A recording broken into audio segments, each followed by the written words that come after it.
నమస్తే. కాంగ్రెస్ ప్రభుత్వం రైతు భరోసా కింద 9 రోజుల్లో 9,000 కోట్ల నిధులు విడుదల చేశాం. సో, అందరి రైతుల ఖాతాలో రైతు భరోసా పైసలు కూడా వేయించామని చెప్తున్న పరిస్థితి. కొంతమంది రైతులేమో లేదు మాకు ఇంకా పడలేదు అని చెప్పి సోషల్ మీడియా మాధ్యమాల్లో కమెంట్స్ రూపంలో పెడుతున్న పరిస్థితి. సో, మాట్లాడదాం మనతో పాటు కొంతమంది రైతులు ఉన్నారు. అసలు వీళ్ళకి పడ్డాయా లేదా అని చెప్పి అసలు వాస్తవం ఏంటంటే ఊర్లలో కూడా కొంతమంది పడలేవు మాకు సార్ బ్యాంక్ ఎర్రర్ వస్తుంది అదే ఎర్రర్ వస్తుంది అని చెప్పి చెప్తున్న పరిస్థితి. అది నిజంగా వాస్తవంగా జరుగుతుందా లేదా అని చెప్పి డైరెక్ట్ రైతులే మనతో పాటు ఉన్నారు. ఒకసారి మాట్లాడదాం. సో, మాట్లాడు ఏ ఊరు నుంచి మీరు? మాది వికారాబాద్ జిల్లా దారూర్ మండల్ నాగాన విలేజ్. ఎన్ని ఎకరాలు ఉంది మీకు? మాకు నా ఒక్కనికే 11 ఎకరాలు ఉంది. మా తమ్మునికి 15 ఎకరాలు ఉంది. ఇంకో తమ్ముడు 16 ఎకరాలు ఉంది. నిన్నటి వరకు 15 ఎకరాలు పడ్డాయి. ఇప్పటికి 2 సార్లు పడ్డాయి. ఇంతకు ముందు కూడా 3-4 ఎకరాలు పడ్డాయి. కానీ ఇతను కాంగ్రెస్ ప్రభుత్వం వచ్చిన తర్వాత అయితే అంతకుముందు టీఆర్ఎస్ ప్రభుత్వం ఉన్నప్పుడు రైతు బంధు ఒకటే ఇచ్చిండు. అది కూడా అన్యాయంగా 100 ఎకరాలు కూడా ఇచ్చిండు.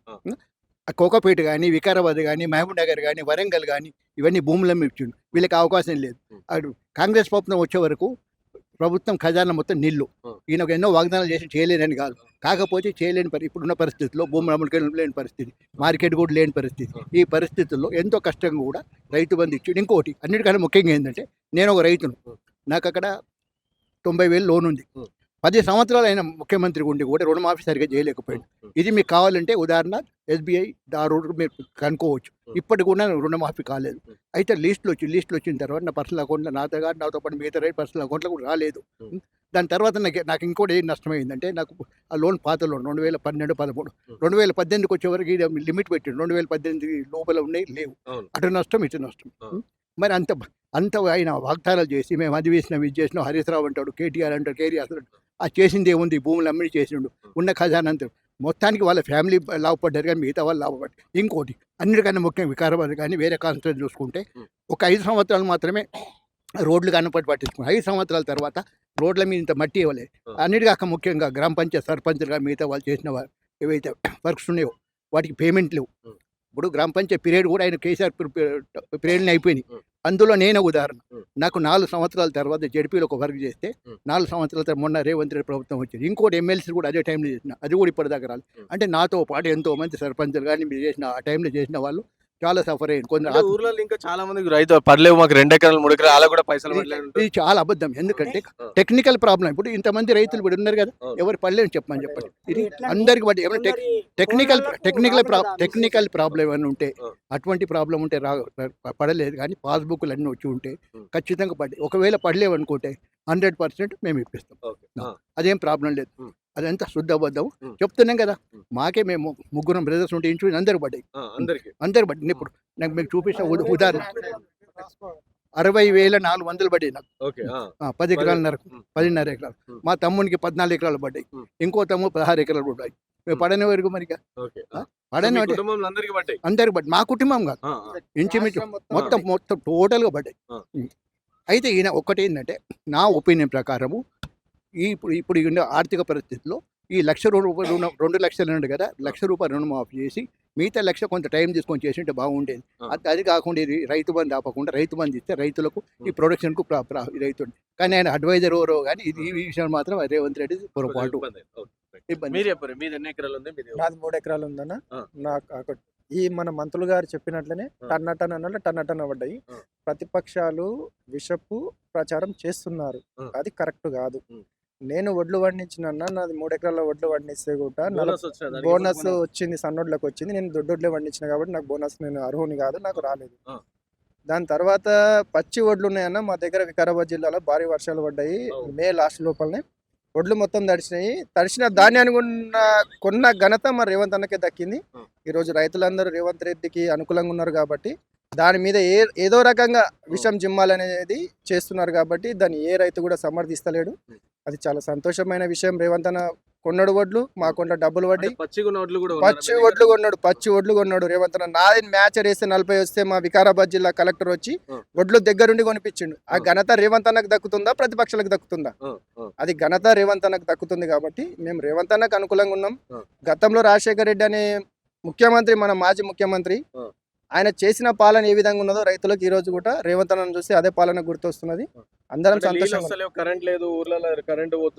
అన్నా నేను ఒక విషయం చెప్పదలుచుకుంటాను. మాది ప్రాణహిత చేవెళ్ళ మాకు ప్రాజెక్టు శాంక్షన్ చేసిండు. ఆ రోజుల్లో రాజశేఖర రెడ్డి శాంక్షన్ చేసిండు.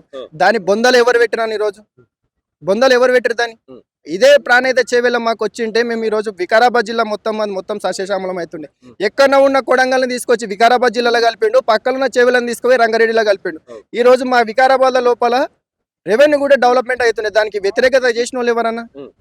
ఇది రాష్ట్రం మొత్తం గమనించాలి. 20 కిలోమీటర్లు ఉన్న చేవెలను తీసుకుపోయేమో రంగారెడ్డిలో కలిపిండు, 70 కిలోమీటర్లో ఉన్న దౌలతాబాద్ మండల్ కానీ అక్కడ ఉన్న కొన్ని మండలాల్లో తీసుకొచ్చేమో వికారాబాద్లో కలిపిండు.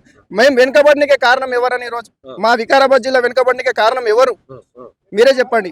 రాష్ట్రం మొత్తం గమనించాలి దీన్ని. ఈ సెక్రటరీ లోపల మేము దగ్గరికి కూడా గేట్ వరకు కూడా రాలేని పరిస్థితులు ఉన్నాయి. ఈ రోజు మమ్మల్ని మేము సెక్రటరియట్ లోపలికే పోయినాం. ఈ రోజు గతంలో ఎవరైనా రానిచ్చిరా? ఎవరు రానియలేరు. దీనికి మేము అనుకూలంగా ఉన్నాం. రాష్ట్రంలో రైతులందరూ కూడా సంతోషంగా ఉన్నారు. అంటే రుణమాఫీ కూడా మొత్తం కాలేదు, సగం సగం చేసి పోయారు. అసలు నాకు కూడా రుణమాఫీ కాలేదు. నేను ఒక రైతుని. నా పేరు మీద 1,50,000 ఉంది. ఎప్పుడు ఉంది?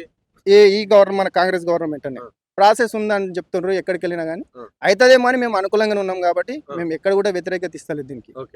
సార్ ఇంకోటి, మీరు పవర్ గురించి మాట్లాడారు కదా, పవర్ గురించి ఇప్పుడు ఈ రోజు నాకు తెలిసినంత మటుకు ఏ రోజు కూడా మనకి మామూలు గ్రామం సబ్స్టేషన్ హెడ్ క్వార్టరే కానీ ఈ రోజు వరకు నైట్లో మొత్తం నైట్ అంతా ఈ రోజు వరకు ఎప్పుడు పోలేదు కాంగ్రెస్ ప్రభుత్వం వచ్చినప్పటి నుండి.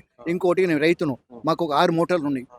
ఎప్పుడు కూడా పవర్కి ఇబ్బంది కాదు. టెక్నికల్ ప్రాబ్లం ఉండి, లైన్ ఏమైనా ఉండి, లైన్ ఇంటరప్షన్ ఉండి, ప్రకృతి ఉంటుంది కదా, గాలి తుఫాన్ వచ్చి అటువంటిప్పుడు ఇబ్బంది అయింది. కానీ పవర్ కట్ మాత్రం కాలేదు. వాళ్ళు ఏదైనా గొప్పలు చెప్పుకున్నాడు కానీ అటువంటి ఏం కాదు. ఇప్పుడు చెప్తున్నాం కదా, ఈ రోజు వరకు కూడా ఈ కాంగ్రెస్ ప్రభుత్వం 1.5 సంవత్సరాలు అవుతుంది. నైట్ మొత్తం ఎప్పుడు పోయిన సందర్భం లేదు. కాకపోతే 1-2 గంటలు ఇంట్రెస్ట్ అయ్యి వచ్చి కొద్దిగా టెక్నికల్ ప్రాబ్లం అంతేగాని చెప్తున్నాం కదా. అప్పుడు కూడా బాగుండే లేనని కాదు. ఇప్పుడు అటువంటి అధ్వాన పరిస్థితి లేదు. ఇప్పుడు కూడా ప్రభుత్వం కరెంట్ మంచిగానే ఇస్తుంది. రైతులకు ఎవరికి పవర్కి ఇబ్బంది లేదు. పంప్ సెట్లకు ఏమి ఇబ్బంది కాలేదు ఈ రోజు వరకు కూడా. మీరు ఎప్పుడు బాబు, మీది ఎంత ఉంది పొలం? మీకు ఎంత అయింది? మాకు 4 ఎకరాల పడ్డది. 4 ఎకరాలు పడ్డా? రుణమాఫీకినా? రుణమాఫీ కాలేదు. ఏమంటారు బ్యాంకులు? ఏమంటుంది? కాలేదు, వస్తాయి పడతాయని అన్నారు రైతు. అయితే ఇవైతే రైతు భరోసా పైసలు అయితే పడ్డాయి. అంటే అందరు పడ్డాయి? మీ కొంతమంది ఊర్లో అందరి పడ్డాయి దూటమాట మొత్తం పడ్డాయి. లే మస్తు మంది రైతులు 1 ఎకరం 2 ఎకరాలు అవన్నీ అవద్దన్నమాట. మాట్లాడాం